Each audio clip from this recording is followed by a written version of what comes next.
Hey, what's up guys? I'm back. Had a little trouble with the connection. Never fun.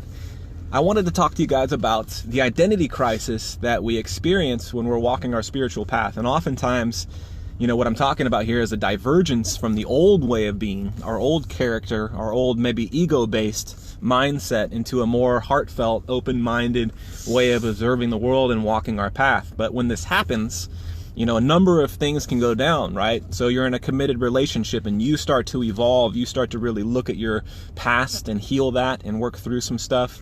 And your partner doesn't. That's going to be really uncomfortable because there's a divergence not only in your own identity, which presents an identity crisis for you, but there's a divergence that's happening in your home, in your sanctuary, in the place where you live, or the place where you dwell, the place where you feel most comfortable. Your partner might not accept your spiritual path, and it's of the utmost importance, guys, that as you walk this path, to remember that the little child inside of you needs to be nurtured through this process as well. I made a post about the inner child work that I work with clients on regularly, and I do with myself all the time.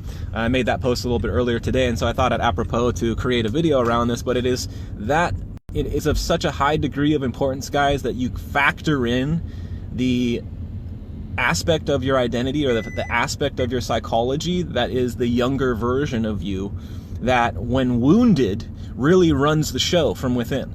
When wounded, the inner child is a representative of your emotional spectrum, and your emotional spectrum contains tantrums. It contains the lower aspects of our emotional experience, right? It contains the depression, it contains the anxiety, it contains the fear that we experience regularly, the worry, the what ifs. What if this doesn't go down the right way? What if I fail to do this correctly? What if I go broke? If my family's on the street? All of the what ifs now are coming from that wounded child inside. And so as you're doing your spiritual work, it's of the utmost importance that you're not just focusing on the adult you who is looking to align their chakras, who is looking to meditate more, who's looking to be more heartfelt and open-minded toward others, but really the child inside is the foundation of your awakening. The foundation of your new life comes from healing that child. And when the child isn't healed, what we're looking at is a wound, right? We're looking at a wounded child, and the wounded child really calls the shots, as I said. But when they're calling the shots, you're going to notice that your life is a lot more volatile, right? Your emotional spectrum is, wavering back and forth. You're going to feel really manic and depressive, right? It's a very uncomfortable state to be in when your inner child is wounded.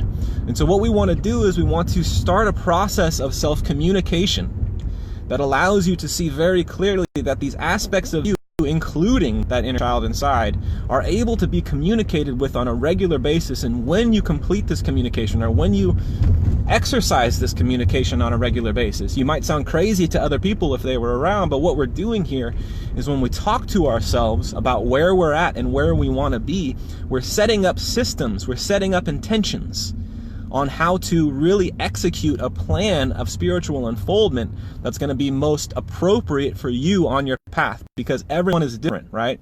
And I can sit here and say, try this technique because it worked with me, or try that technique because it worked for her, but it's not going to work for you the same way it worked for me or her, right? So it's all very, very individualistic, and we need to communicate with ourselves so that this team inside that we have running the show, with this team inside that is it's truly our employee base, as we're the CEO of our own mind and our own spirit and our own body, right?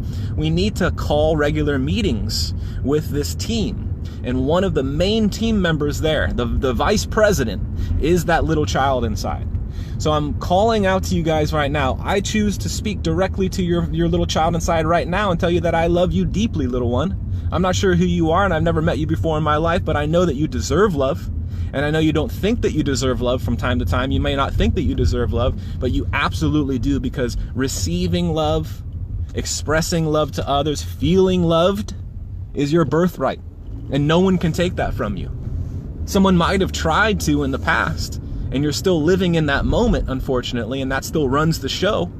But truly what's going down here is that you're not allowing your child to heal because you don't think that child is still alive inside of you, but he or she very, very much is. And they're stuck in that moment where they were deprived of love. They were stuck in that moment where they weren't able to speak their heart. They're stuck in that moment where they were beaten, or they were talked down to. They're still living in that moment inside of you. It's an unfortunate state of affairs, but it's true, okay? And so what we're seeing here is that when we experience trauma as a child, we go through fight, flight, or freeze, right? We say, okay, can I run from this? Can I fight this? And if you can't do either of those two options, you're going to freeze. But the freeze isn't just freezing in the moment. The freezing is the freezing in your psychology, where that wounded child is going to stay until it's healed. And so 40 years later, you still have that wounded child in that moment in what I call the trauma continuum, experiencing that 20 seconds up to 5 minutes of the trauma that they experienced early on in life. It's still happening deep in your psyche. So that's what's calling the shots.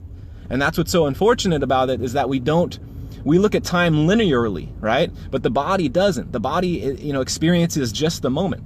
So if we allow the power of the mind to dictate what the body feels and experiences by going back to that original trauma and healing it in that moment, then the body thinks that's as real as this right here, right? So this is the type of work I do with clients regularly. If you're looking to heal your inner child, if you're looking to reformat your emotional spectrum so you live more happily, more joyously, because joy, you guys, is that electromagnet that's going to pull the opportunity and the abundance and all of the equanimity and all the balance into your life that you're looking for right now. If you're looking to experience more joy, you need to start with the child. You need to start healing them, okay? And if you want that kind of work done, if you want the coach that focuses solely on that stuff, I'm your guy. Reach out to me. I love you guys so much, and I deeply love the child inside of you right here and now. So practice self-communication. Practice getting into a mindset where you're starting to see that your child is very much alive inside of you, and start to work toward an idea of embracing that child regularly and helping he or she heal from what they've experienced. I love you guys. Reach out to me, click my name in this post above, message me privately if you want some help, and we'll talk soon. Bye guys.